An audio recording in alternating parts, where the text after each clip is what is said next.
returned in the form of powerful city-states, not much unlike classical Greece, or modern Monaco, I guess? City-states are a lot rarer these days. But anyway, as you may expect, having a whole bunch of cities in one area competing for resources is kind of a recipe for disaster in the long run, and these Mayan ones were no exception. A great example of this was the war between its two most powerful cities, Tikal and Calakmul, a conflict which has its origins in the invasion and subsequent installation of a new dynasty in Tikal by the great city of Teotihuacan. Who the heck are these guys? Welcome to yet another one of Mesoamerica's great mysteries. Teotihuacan was an absolutely massive city all the way over here in the valley of Mexico. People as well as the authorities unfortunately for about 5 centuries all the trade between the hybrid civilizations of the south and the nomad of the north. With such power and dominance, they were often able to be affairs of cities all over Central America. Their hostile takeover of the throne of Japan would so destabilize the geopolitics of the region that the aforementioned war would dominate the later part of the Empire line. And then, almost out of nowhere again, similar to the situation that happened before. Practical mind collapse one of the greatest injuries of the historical and archaeological world, political and ethical collapse since the Spanish, without any obvious historical motive. Series where it was more powerful and been warring for the human health, but equally perplexing as the time itself had collapsed earlier, with evidence of riots and looting against the ruling class. Did whatever caused the great city's inhabitants to rise up against their rulers also eventually lead to the classical Mayan collapse? Who knows? All we do know is that the post-classic period would never rise up to the Maya's former glory, and would remain as a warlike, infighting civilization until its own collapse at the hands of the Spanish. But now let's return to Central Mexico first. What became of the ruins of Teotihuacan? Well, as you'd imagine, that was one pretty big problem. Looks like a prosperous area, it wasn't long before one of the more militarized subjects, the Toltecs, killed the world. Why the conquering that are ruled by physically their descendants to rule the Aztecs. The Aztecs actually came comparatively late to the pre-Columbian age, considering how they were, but how they actually started with the lines of pre-Roman cities. The most important of which was Mexico. And it is here to finally get a great sounding name with Mexican flavor. The story goes that the Mexicans built their city on an island after they had a prophecy of a enormous snake landing on a cactus there. Not to show with the prospect of drowning, the Mexicans built an explosively massive city, not only easy to defend, but also to supply with food and water to the lake that surrounded it. The so-called Triple Alliance was one God and its neighbors to form what we now know as the Aztecs, and was quickly able to conquer much of the former land, and they are also known for their extensive practice of human sacrifice. Because the idea is that the gods was that not given human blood, and it's hard to argue that when you're the most powerful empire on the continent at the time. And that way, the passive slaves for human sacrifice was through ritual warfare, social flowering. The Aztecs have earned their place firmly within the Mexican national consciousness, thanks in part to them being the last great formidable empire in North America when the Spanish arrived. Now, I have used the term pre-Columbian a lot during this video, and that's not because the famous sailor Christopher Columbus ever actually went to Mexico, but rather refers to an event called the Columbian Exchange, the Eastern Hemisphere's discovery of this new world which would eventually become known as America, was massively important to history. Hard to overstate, really. The period was the largest cultural, religious, and economic exchange the world has ever known, fundamentally and irrevocably changing the trajectory of both the old world and the new. Concurrent to this exchange was conquest. If you were going to pick a European nation to discover and then begin the conquest of Central America with the least amount of chaos, you probably wouldn't want to have picked 16th century Spain. They were, after all, at the end of the Reconquista, a centuries-long process of expelling Muslims, Jews, practitioners of paganism and witchcraft from Iberia, backed by the Catholic Church. At the same time, they were increasingly hungry to gain wealth previously controlled by the Muslims, and they had just discovered their previously unknown landmass to the west, so it was the perfect start. Driven by tales of golden cities and slaves of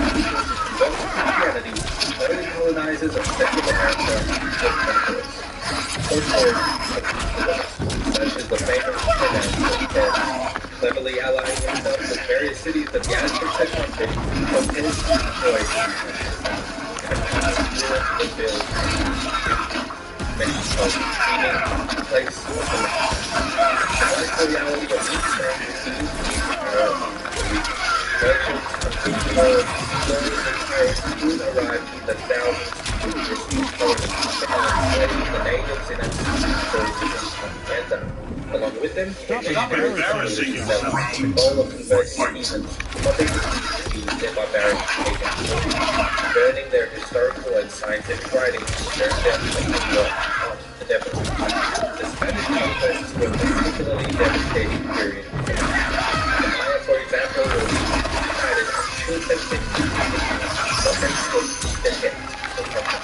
Fighting intense battles of guerrilla warfare, ambushing the Spanish and laying complicated boobytraps, forever fueling the idea that the New World was a barbaric, uncivilized place. The real war, however, was not against the Spanish, but against the Indians.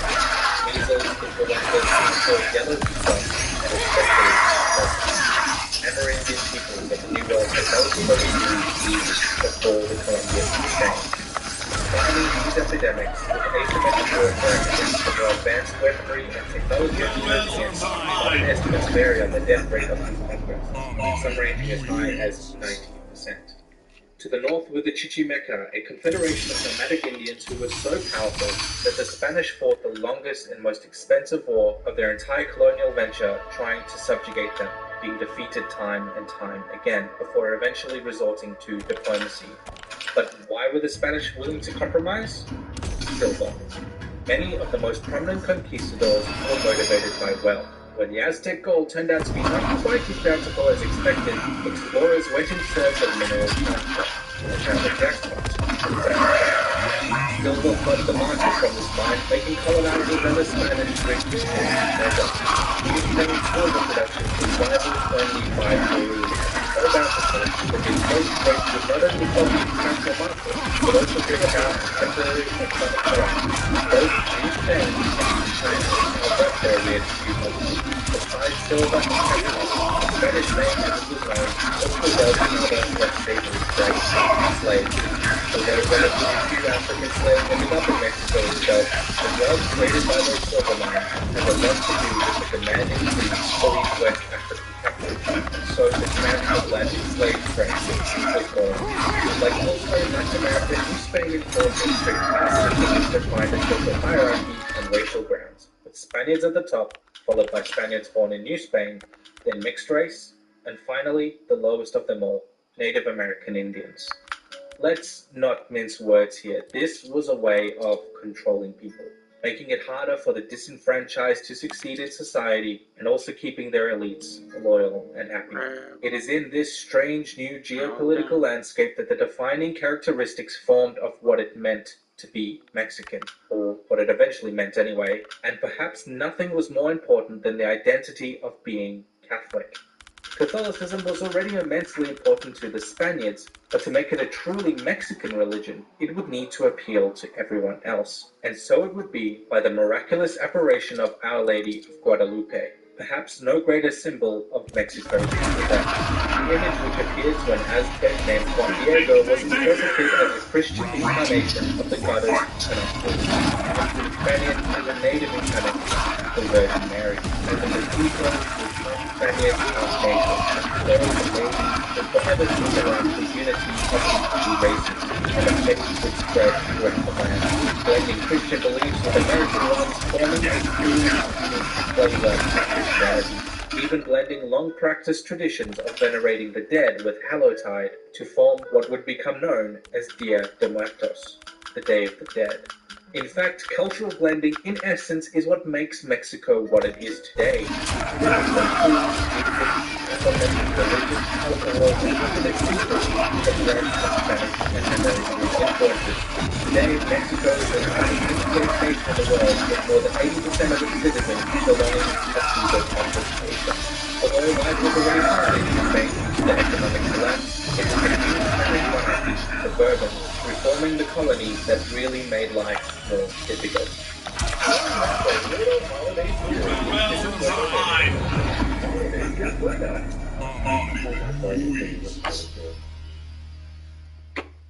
When the gunman shot his way into Sandy Hook Element.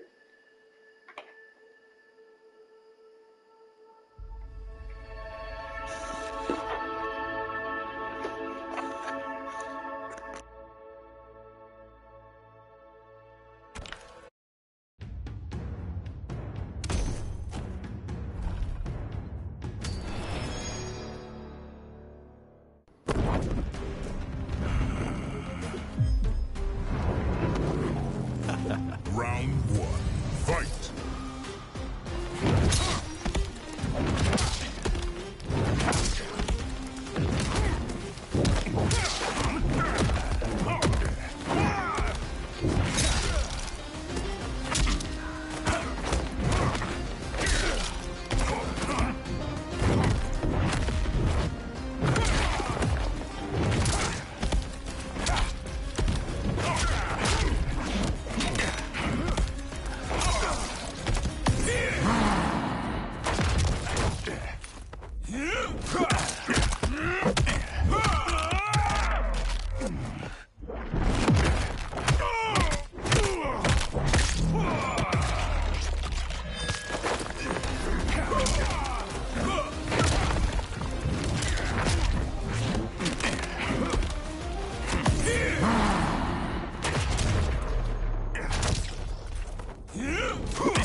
Think!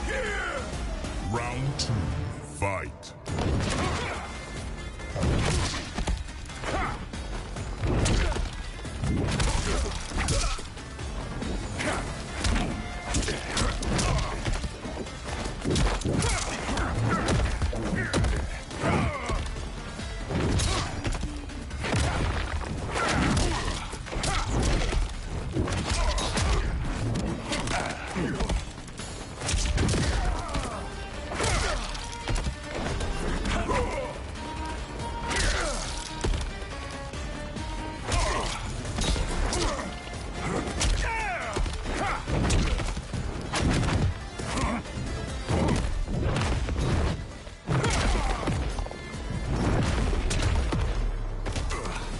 Finish him.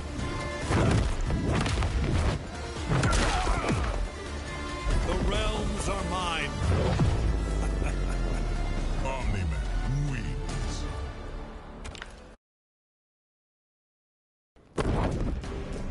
Round one, fight!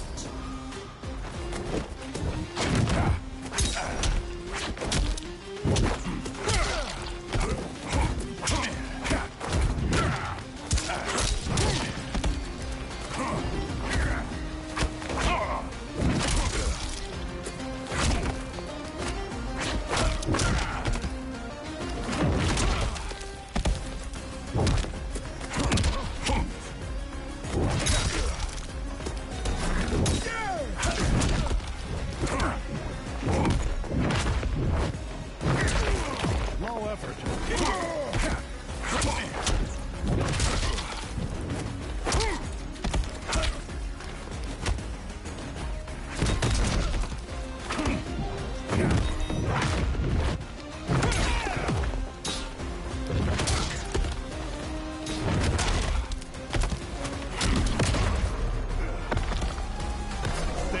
Think! Round two, fight!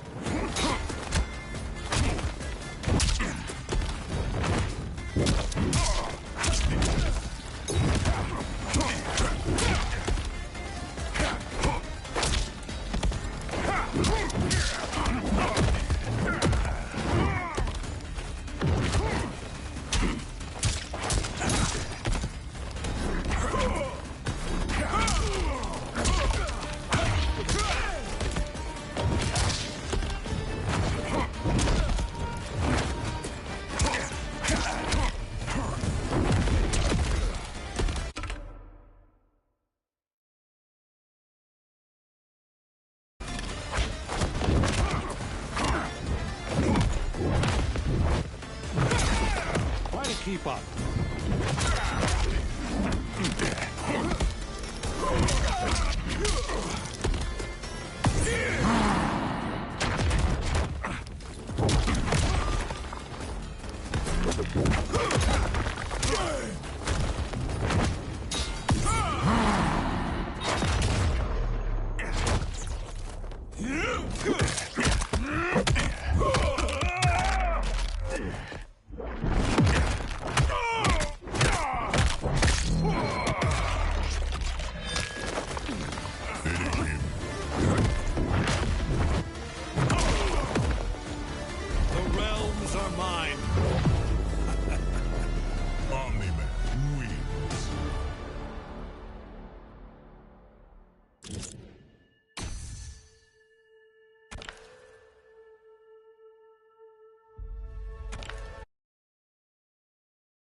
Round one, fight.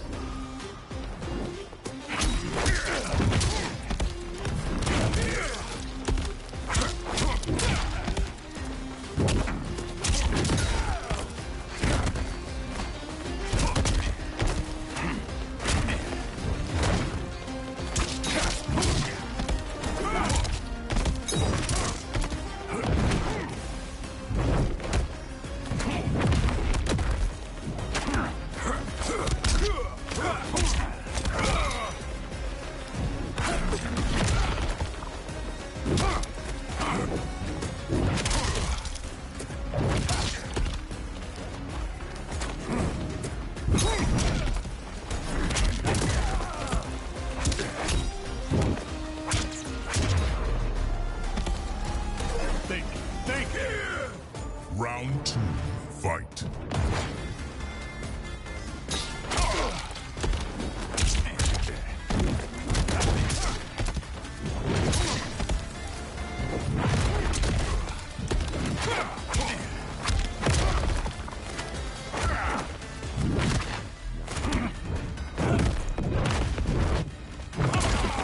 Low effort.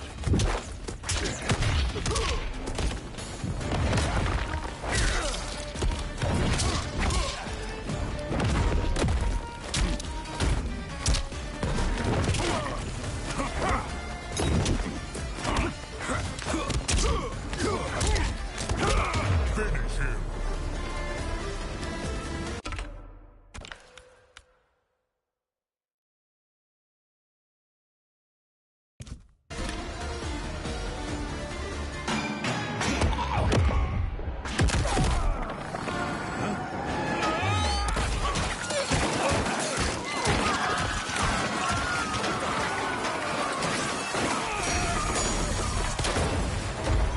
Fatality.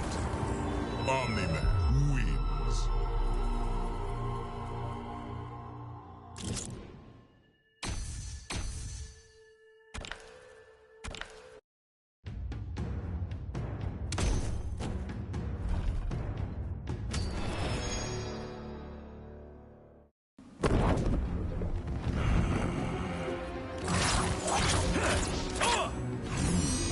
Round one, fight.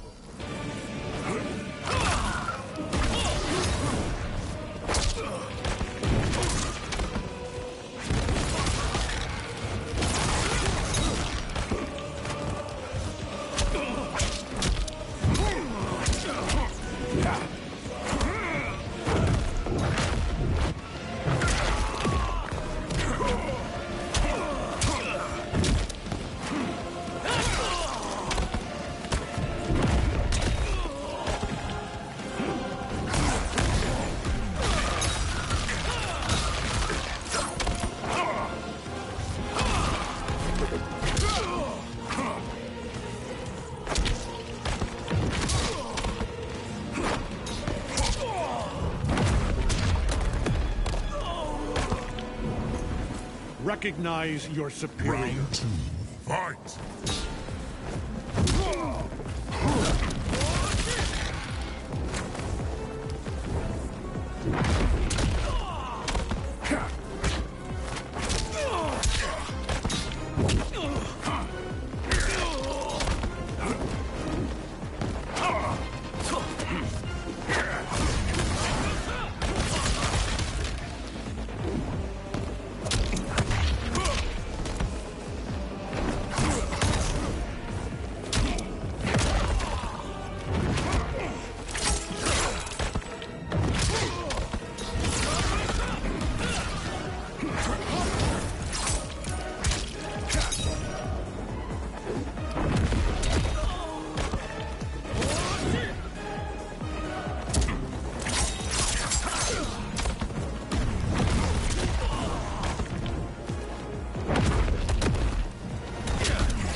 Desperate to avoid defeat, Titan Shang Tsung had stolen me from my timeline to set me against Liu Kang.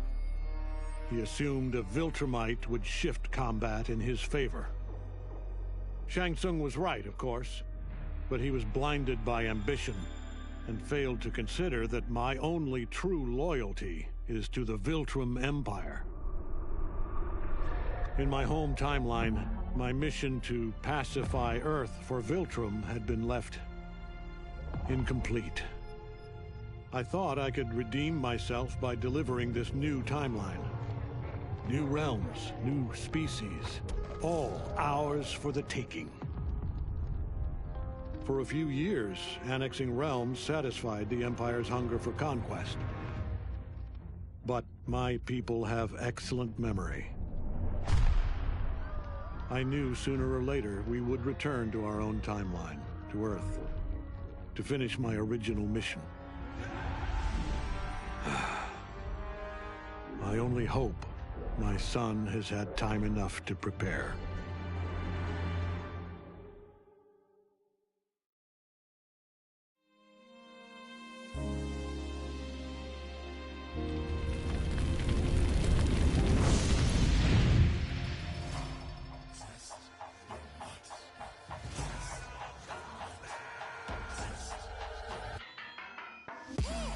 Do all of my own stunts. Mess around and hit me, you probably get blown up.